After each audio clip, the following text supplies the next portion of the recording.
The Centauri research station hummed with the quiet intensity of advanced scientific work. Holographic displays flickered and danced around Dr. Elena Rodriguez, their soft blue light casting angular shadows across her olive-toned skin. Her cybernetic eye, a gleaming marvel of medical technology that had saved her life 5 years ago, moved independently of her natural eye, analyzing data streams with inhuman precision. Most would have overlooked the anomaly. A momentary glitch, a fraction of a second where the diplomatic records shifted. But Elena Rodriguez was not most people. The display had shown a standard Galactic Concordance diplomatic archive, routine communications between human colonial administrators and the alien Confederation's diplomatic corps. Except for that split-second interruption, her cybernetic eye had captured what no human eye could, a fragment of a star chart, overlaid with cryptic population markers that made no sense within the standard reporting frameworks. Dr. Rodriguez, the voice of her senior colleague, Dr. Marcus Keene, broke her concentration.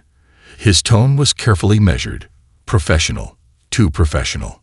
Elena's fingers danced across the holographic interface, attempting to recreate the momentary glitch. Just a moment, Marcus. Something doesn't add up. Marcus stepped closer, his movements deliberate. A veteran xenodiplomatic researcher, he had mentored Elena since her groundbreaking work on interstellar communication patterns. But today, something was different. His hands, always steady, always precise, now trembled almost imperceptibly. Perhaps it's just a system error, he suggested, reaching toward the control panel. Elena's cybernetic eye zoomed in, tracking the micro-movements of his fingers. The thin layer of perspiration glistened on his forehead, invisible to a normal human eye, but crystal clear to her enhanced vision. He was nervous. No, more than nervous, he was afraid. Before Marcus could touch the controls, Elena had already isolated the anomalous data fragment.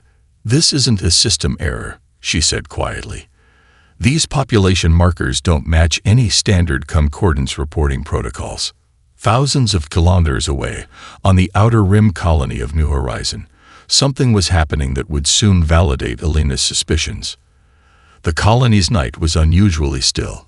Colonist Sarah Rice was completing her final security sweep of the perimeter when her communication array began to fluctuate. Static crackled, then cleared momentarily. Through the interference, she caught glimpses of movement, shadows that didn't move like any known life form. "Control, do you copy?" Her voice was steady, but a tremor of unease underscored her professional tone. No response. The shadows moved with impossible precision, sliding between the prefabricated colony structures. Sarah's hand moved to her pulse rifle, training taking over where instinct faltered. Something was very wrong. Back in the research station, Elena had reconstructed the fragmented data. The population markers weren't just unusual, they were impossible. They suggested systematic removals of human colonial populations that had never been officially reported. "Marcus," she said, turning to her colleague, "these markers indicate the deliberate removal of entire colonial populations. Not relocation. Removal." Dr. Keene's face had gone pale. For a moment, Elena saw something in his eyes she had never seen before. Absolute terror. "You need to stop," Marcus whispered, his earlier professional demeanor completely shattered. "Some truths are better left undiscovered." On New Horizon, Sarah Rice's communication array went completely dark. The last transmission was a burst of static, followed by a series of sounds that defied classification, part mechanical, part organic, entirely alien. Then, silence. Elena Rodriguez realized she had just discovered something that would change everything. The Galactic Concordance's carefully maintained facade was about to crack, and humanity had no idea of the storm that was coming. Her cybernetic eye continued to process data, piecing together a puzzle that some very powerful entities did not want solved. The first domino was about to fall. The encrypted data package arrived through channels that officially didn't exist. Jack Harper's secure communication hub, a retrofitted military-grade system hidden in the depths of an asteroid mining facility, flickered to life with a transmission that bore no official signatures, no standard routing protocols. Harper's fingers, calloused from years of Special Forces operations and subsequent freelance work, moved with practiced precision.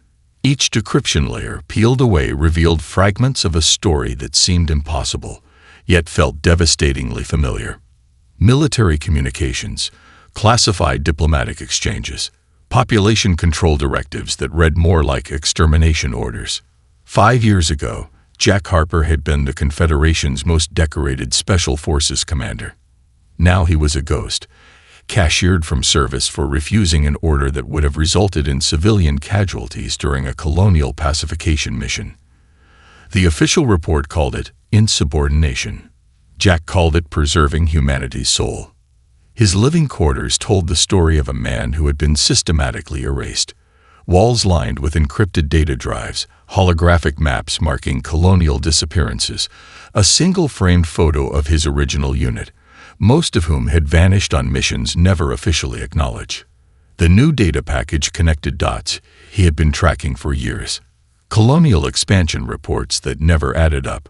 Entire settlement zones that appeared and disappeared from official records with no explanation. Population graphs with statistical anomalies that defied standard demographic models.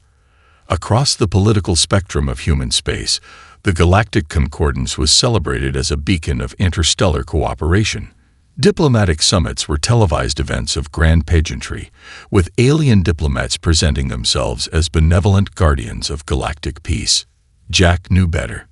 In the central administrative complex of New Terra, the primary human diplomatic hub, the latest Concordance summit was about to begin. Dr. Elena Rodriguez had managed to secure her press credentials, her academic status providing the perfect cover for what she was about to do. The Grand Assembly Hall was a marvel of architectural design. Sweeping crystalline structures that seemed to defy gravity hosted representatives from dozens of alien civilizations. Holographic displays translated linguistic nuances in real time, creating an illusion of perfect understanding. Elena's cybernetic eye scanned the room, processing information at speeds far beyond human capability. Micro-expressions, subtle body language, minute electromagnetic fluctuations that revealed emotional states beneath diplomatic facades.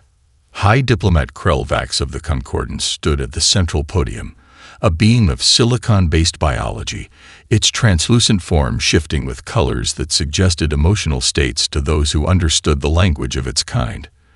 To most human observers, it appeared a marvel of alien beauty. To Elena, it looked like a predator. Esteemed representatives, Krelvax began, its voice a melodic resonance that seemed to bypass audio receptors and communicate directly with cognitive centers. Humanity continues to demonstrate remarkable potential for galactic integration. Each word was a carefully constructed lie. Elena's hand, seemingly casual, but actually strategic, activated a series of hidden data transmitters. As Krelvax continued its speech, fragments of classified data began broadcasting on frequencies the Concordance believed were secure. Population reports, suppressed colonial records, genetic manipulation directives. The truth was about to break through. Across the hall, she noticed Dr. Marcus Keene watching her. His earlier terror had transformed into a complex mixture of fear and something else. Resignation. Complicity.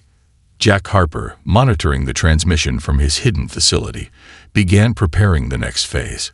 The data Elena was releasing was just the beginning. Somewhere in the vast network of suppressed human colonies, resistance was taking shape. The first cracks had appeared in the Concordance's perfect facade.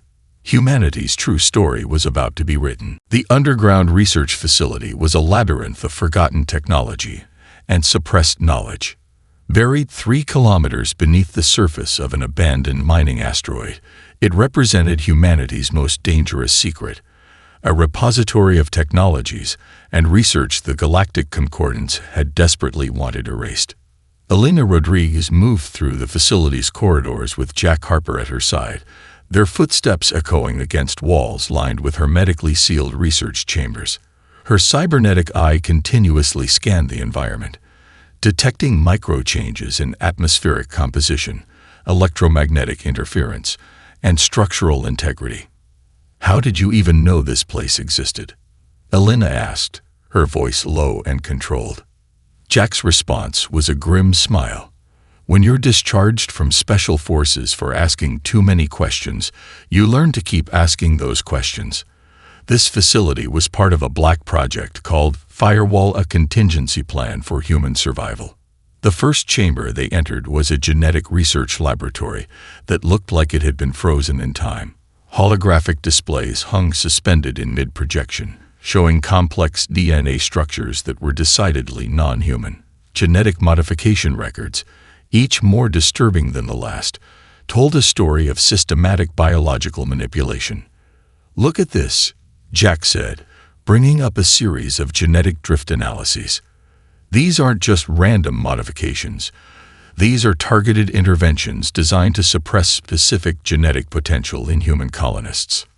Elena's cybernetic eye zoomed in, processing the data at speeds that would make most supercomputers look obsolete. "It's not just suppression," she whispered. "It's deliberate genetic pruning.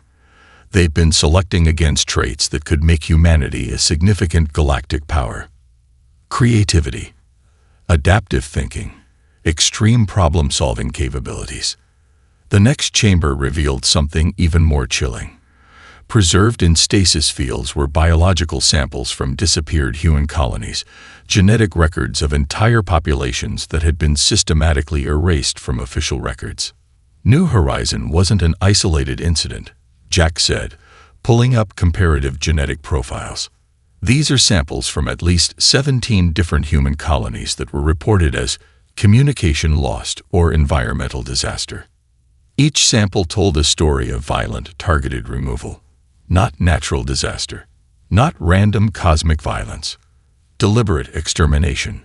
A hidden terminal flickered to life."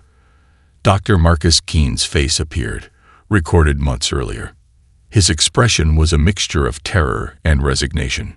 "If you're watching this," the recording began, "then you've discovered what the Concordance has been hiding. We thought we were protecting humanity. We thought controlling our expansion was necessary for galactic stability." The recording continued, revealing a conspiracy that went far deeper than Elena or Jack had imagined. The Concordance wasn't just suppressing humanity. They were conducting a long-term experiment in species management. "Some species are too dangerous when they reach their full potential," Keene's recorded image said. "Humanity was deemed a Class 1 existential threat, not for what we had done, but for what we could become." Jack's hand unconsciously clenched into a fist. Elena could see the muscle tension in his jaw, the barely contained rage of someone who had watched friends and colleagues disappear without explanation. The final chamber was different. Instead of preservation, it was a weapons development lab. Experimental technologies that defied current understanding of physics and biology. Quantum communication systems, adaptive combat aids, genetic enhancement protocols that had been deliberately shelved. They weren't just holding us back, Elena realized. They were afraid of us. A hidden countdown began. The facility's self-preservation protocols were activating. They had minutes before the entire complex would be erased, destroying the last physical evidence of the Concordance's decades-long manipulation. Jack looked at Elena, a dangerous smile forming, ready to change everything. Her cybernetic eye was already processing an extraction protocol. More than ready. As they prepared to escape with their discovered evidence, neither of them noticed the small tracking device that had been activated. Somewhere in the vast communication networks of the Galactic Concordance, alarms were beginning to sound. The truth was no longer buried. The quantum communication array looked like nothing more than a cluster of modified mining equipment, a deliberate camouflage that would have fooled even the most sophisticated Concordance surveillance systems. Jack Harper had spent months assembling the device, cannibalized from black market tech, stolen military prototypes, and components reverse-engineered from fragments of suppressed human research. Elena Rodriguez worked beside him, her cybernetic eye interfacing directly with the system's core processors. Each connection was a delicate dance of technological improvisation, bypassing security protocols that had been designed to be unbreakable. "Standard broadcast channels are suicide," Jack muttered, adjusting a series of quantum entanglement modulators. "We need something they can't trace, can't block, can't predict." The facility they'd chosen was tucked away in the magnetic interference belt of a gas giant's innermost moon. Layers of natural radiation would mask their transmission, while the array's quantum communication method would make traditional interception impossible. Elena's fingers flew across the holographic interface. "I'm piggybacking our transmission across multiple concordance communication layers. We're not just broadcasting. We're using their own network against them." What they were about to do was more than just sharing information. It was an act of technological warfare. The first wave of transmission began as a seemingly innocuous data burst. Genetic research logs from the buried facility, population records showing systematic colony removals, military communication fragments that revealed the calculated nature of human suppression. But Elena and Jack were too smart to make it a simple data dump. Each piece of information was wrapped in adaptive encryption that would slowly unravel. Like a slow-burning fuse, the truth would spread across human communication networks, growing more comprehensive, more undeniable with each passing hour. Underground resistance cells that had existed as whispers and rumors suddenly found themselves with comprehensive evidence. Colonial defense forces received data packages that confirmed their worst suspicions about lost colonies. Scientific research institutions got access to suppressed technological developments that had been deliberately kept from them. Jack watched the transmission patterns, a grim satisfaction spreading across his face. They won't be able to contain this. Every attempt to block or suppress the information will only draw more attention. A secondary system began to activate, a distributed communication network that would ensure the information's survival. If one transmission point was destroyed, a dozen more would spring up. If a network node was compromised, the data would simply reroute. The Concordance had spent decades building a system of control. Jack and Elena were about to dismantle it in hours. Deep within the communication burst were more than just raw data files. Embedded were activation codes for dormant resistance networks, encrypted communication protocols, and strategic information for human colonies that had been deliberately isolated. "We're not just revealing the truth," Elena said, her voice a mixture of scientific precision and emotional intensity. "We're giving humanity back its potential." Across human-controlled space, communication systems began to light up. Research stations that had been working in isolated ignorance suddenly found themselves part of a larger network. Suppressed technological developments that had been kept secret began to cross-pollinate. The quantum array hummed with an almost living intensity. Each transmission was a pulse of human defiance, a technological heartbeat that would reshape the balance of power in the galaxy. Jack's communication systems began picking up initial responses. Resistance leaders, isolated colonial governors, scientific research teams. Each transmission added more depth, more complexity to the growing network of revealed truth. "They'll try to stop us," Jack said, checking the array's defensive systems. Automated counter-intrusion protocols were already engaging, creating layers of misdirection and protection. Elena's cybernetic eye was fully integrated with the communication system now, processing information at speeds that defied human comprehension. Let them try. As the final layers of the transmission began to propagate, a message became clear. This was more than an information release. This was a declaration of war. The networks were burning, and humanity was about to wake up. Research facility Omega 9 had been officially decommissioned for decades. Buried beneath the methane ice fields of Europa's secondary research colony, it represented humanity's most advanced and most carefully hidden technological development center. Dr. Aria Chen stood before a wall of dormant prototype systems, her fingers trailing across interfaces that had been waiting in enforced hibernation. The data burst from Elena Rodriguez, and Jack Harper's transmission had been the key, awakening technologies that the Galactic Concordance had worked desperately to suppress. Quantum drive prototypes hummed to life. Each system was a testament to human ingenuity. Technologies that had been deliberately stunted, now freed from their technological prison. "Activate primary systems," Area commanded, her voice steady despite the magnitude of what was happening. Around her, a team of researchers who had been working in isolated cells for years began to integrate their discoveries. A quantum communication specialist from a lunar research station, a propulsion engineer from an abandoned Mars orbital facility, a xenobiological researcher who had been tracking genetic suppression patterns. They were no longer alone. The first prototype quantum drive was unlike anything the Concordance had ever encountered. Traditional faster-than-light systems relied on predictable space-time manipulation. This was different. Adaptive. Intelligent. A system that could literally learn and modify its own capabilities in real time. "Computational matrix is stabilizing," one of the engineers reported. The drive's holographic representation showed something more than a mechanical system. It was almost alive, with dynamic pathways that shifted and reformed like living neural networks. In another section of the facility, Dr. Marcus Keene's encrypted research files provided the missing pieces. Not just technological specifications, but the philosophical and strategic reasoning behind humanity's technological suppression. The Concordance hadn't just been controlling human expansion. They had been afraid. Afraid of a species that could develop technologies that defied conventional understanding. Afraid of humanity's capacity for rapid, unpredictable innovation. Area Chen understood now. The suppression wasn't about preventing conflict. It was about preventing humanity from reaching its true potential. Adaptive AI combat systems began to come online. These were not mere weapons, but intelligent systems that could strategize, learn, and evolve faster than any traditional military computational matrix.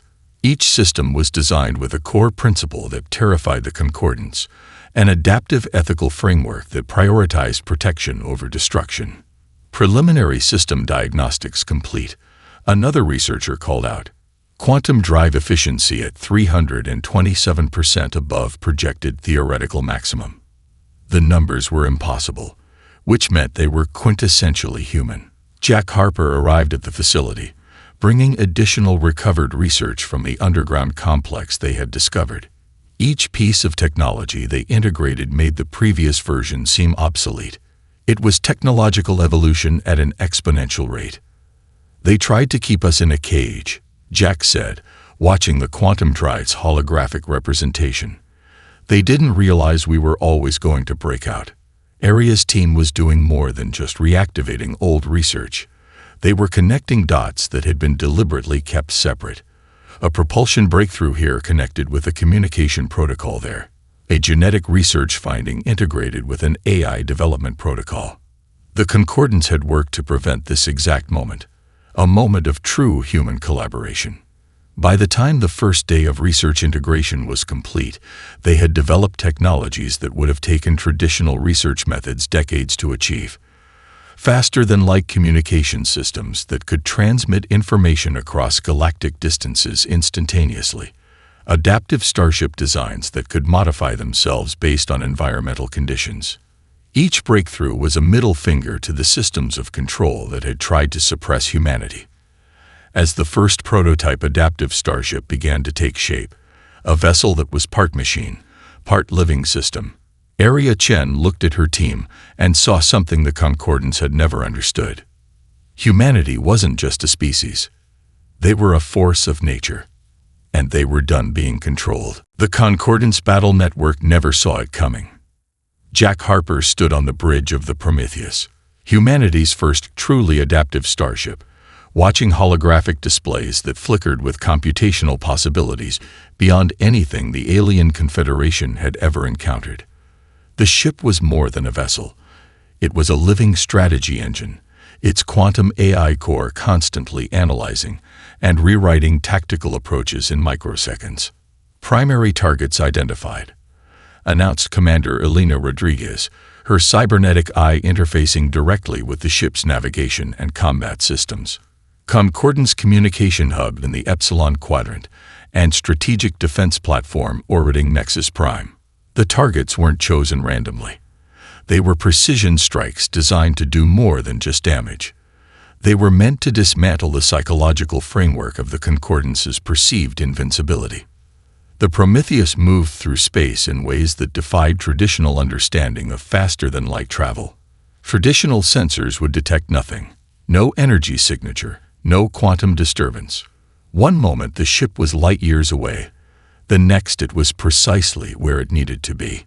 Dr. Aria Chen's adaptive AI combat systems came alive. Each potential defensive scenario was analyzed, countered, and neutralized before the Concordance could even recognize a threat was present. The first strike was surgical. The Epsilon Quadrant Communication Hub, a massive space station that served as the central nervous system for Concordance fleet communications, simply went dark. No explosions, no visible damage. Just a complete systemic collapse that would take weeks to even begin understanding. Quantum entanglement communication protocols were severed. Encrypted channels went silent. Defense networks that had been considered impenetrable simply ceased to function. Target 1 neutralized, the ship's AI reported, its voice a calm, almost dispassionate assessment of the operation. Nexus Prime was different, a strategic defense platform that had been the cornerstone of Concordance military might for 3 centuries. Automated defense systems that could track and destroy incoming threats faster than most species could comprehend. The Prometheus approached using a method of spatial manipulation that wasn't just advanced, it was fundamentally alien to Concordance understanding. Initiating infiltration protocol, Elena said, her fingers dancing across holographic interfaces that seemed to anticipate her thoughts. The ship didn't attack. It integrated. Adaptive nanosystems began to interface with the platform's defensive networks, not as an external threat, but as if they were always meant to be part of the system. Firewalls that had stopped countless invasions simply dissolved. Within moments, the entire Nexus Prime defense platform was under human control. Jack watched the tactical display with a mixture of professional satisfaction and something deeper. This wasn't just a military operation. This was a statement. Humanity would no longer be controlled. Secondary objectives, Jack asked. Elena's response was calculated. We're not just destroying their infrastructure. We're demonstrating what we're capable of. The Concordance would receive a message, not through traditional communication, but through the absolute demonstration of technological superiority. Every defense system on Nexus Prime was systematically reprogrammed, its vast computational resources redirected to broadcast a single message across all Concordance communication bands. A message of defiance, of potential, of a species refusing to be contained. We are not your experiment. The message read, we are not your project to manage. We are humanity, and we are free. As quickly as the operation began, the Prometheus vanished. No residual energy signatures, no traditional retreat vectors. One moment present, the next gone. The Concordance would spend years trying to understand what had happened, how a species they had systematically suppressed could execute an operation of such precision, such perfect strategic complexity. Jack turned to Elena, a rare smile crossing his typically stoic features. First strike, he said, successful. The technological phoenix had risen, and the galaxy would never be the same. The Great Galactic Concordance Assembly convened an emergency session, something that had not occurred in over 3 centuries. Representatives from 217 sentient species filled a massive spherical chamber that floated in the neutral space between star systems, a diplomatic marvel of engineering that had always symbolized galactic unity. Now, it represented pure panic. High Diplomat Krelvax's translucent form flickered with colors that represented pure existential terror. The holographic displays surrounding the chamber showed the catastrophic breakdown of Concordance communication and defense networks. Systems that had been considered unbreakable were now nothing more than digital ruins. Humanity was supposed to be contained, whispered the arch researcher of the Velox Collective, its multiple sensory tendrils trembling. They were an experiment, a potential threat to be managed. The assembled delegates watched recorded footage of the Prometheus's infiltration. It wasn't just a military operation. It was a complete deconstruction of everything the Concordance believed about technological development and species management. Dr. Elena Rodriguez appeared on the central communication sphere, her transmission cutting through every defensive protocol as if they were tissue paper. "We are not your experiment," she stated, her cybernetic eye casting a piercing light that seemed to look directly into the souls of every watching species. "We are not a species to be controlled. We are humanity." The footage revealed something far more terrifying than a simple military strike. It showed a species that had been deliberately suppressed, yet had developed technologies that defied computational understanding.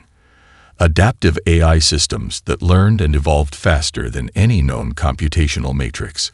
Quantum communication protocols that could slip through any known defense. Jack Harper's strategic approach was now becoming clear. This wasn't just about military victory. It was about revealing humanity's true potential. Across multiple star systems, human colonies that had been considered isolated and underdeveloped began to activate. Dormant research facilities came online. Communication networks that had been deliberately fragmented now worked with perfect, terrifying synchronization. The Velox Collective's primary researcher pulled up comparative technological development charts. The rate of human technological advancement, now unleashed from its artificial constraints, was exponential. In mere weeks, they had developed systems that would have taken most species millennia. They were never behind, the researcher whispered. They were being held back. Area Chen's adaptive AI systems began broadcasting their own message, not just to the Concordance, but to every species capable of receiving the transmission. It was a comprehensive data package that revealed the systematic suppression humanity had endured. Genetic manipulation records, technological development histories, colonial elimination protocols. The truth was no longer a whisper. It was a roar. Other species began to react, some with fear, some with a strange mixture of respect and terror. The Concordance's carefully maintained narrative of galactic management was crumbling in real time. "We have always managed potential threats," High Diplomat Krulvax attempted to argue. "Species must be controlled to maintain galactic stability." But the assembled delegates were no longer listening. They were watching the footage of human innovation, adaptive starships that could modify themselves, quantum communication systems that defied known physics, genetic potential that had been deliberately suppressed now flowering into something extraordinary. Humanity wasn't just another species to be managed. They were a force of nature. The Prometheus appeared and disappeared throughout the transmission, not as a threat, but as a demonstration. Here and then not here. Existing in computational spaces that other species couldn't even comprehend. Elena Rodriguez's final message was clear. "We are not asking for permission. We are declaring our existence." The Concordance Assembly fell into absolute silence. The galaxy was changing, and humanity was leading that change, whether anyone was ready or not. The final confrontation wasn't a battle. It was an apocalypse. Thousands of human ships emerged from quantum-fold spaces, each vessel a living testament to humanity's suppressed potential. The Prometheus led the fleet, no longer just a ship, but a symbol of collective human determination. High Diplomat Krulvax's primary defense ring around the Concordance homeworld of Nexum Prime looked like a child's scattered toys against the approaching human armada. Adaptive starships moved with a fluidity that defied traditional combat physics. They weren't just fighting. They were rewriting the very concept of warfare. Elena Rodriguez stood on the bridge of the Prometheus, her cybernetic eye integrated fully with the ship's quantum AI core. Every potential defensive scenario was already analyzed, countered, and neutralized before the Concordance could even recognize a threat. Jack Harper's voice came through the communication systems. "All colonial defense networks are online. Every human who's ever been marginalized, every colony that's ever been threatened, They're here. The first wave of attack was psychological. Quantum communication arrays broadcast the complete historical record of concordance manipulation, every suppressed human colony, every genetic modification directive, every strategically eliminated settlement. The truth became a weapon more devastating than any physical armament. Alien species watching the confrontation saw something unprecedented. This wasn't just a military engagement. This was a species unleashing centuries of contained potential. Area Chen's adaptive AI combat systems transformed each human ship into a living, thinking weapon. Traditional defense protocols meant nothing. The ships anticipated, adapted, evolved faster than any computational matrix could track. Nexum Prime's defensive systems, technologies that had maintained galactic order for millennia, simply ceased to function. Not destroyed, not overwhelmed, simply irrelevant. We are not asking for our freedom. Alina broadcast across all communication bands. We are taking it. The Concordants had spent centuries believing they could control humanity. They had no concept of the rage they had been containing. Each human ship carried more than weapons. They carried the accumulated trauma of suppressed potential, of stolen futures, of colonies eliminated, of technological potential deliberately stunted. Jack Harper's strategic approach was surgical. They weren't just defeating the Concordance. They were systematically dismantling its entire power structure. Communication networks collapsed. Strategic defense platforms went dark. Entire administrative systems simply ceased to exist. The most terrifying weapon wasn't technological. It was human determination. Krulvak's attempted communication, a final, desperate plea for negotiation. Alina's response was simple. No. The quantum eye of the Prometheus began to interface with concordance systems, not to destroy, but to understand, to document, to ensure that every moment of suppression would be remembered. Alien species watched in a mixture of terror and reluctant admiration. Humanity wasn't just fighting. They were rewriting the fundamental rules of galactic interaction. By the confrontation's end, the Concordance didn't just lose. It was completely, fundamentally erased as a power structure. Jack looked at Alina. "We're not done," he said. "We're just beginning." The human fleet didn't celebrate. They prepared. Area Chen's final analysis was chilling in its simplicity. Humanity had been an experiment. Now, they were the experimenters. As the last Concordance administrative centers went dark, a new message began to broadcast across all known communication bands. Not a declaration of victory, not a threat, a promise. We will not be controlled. We will not be contained. We are humanity, and we are free. The galaxy would never be the same.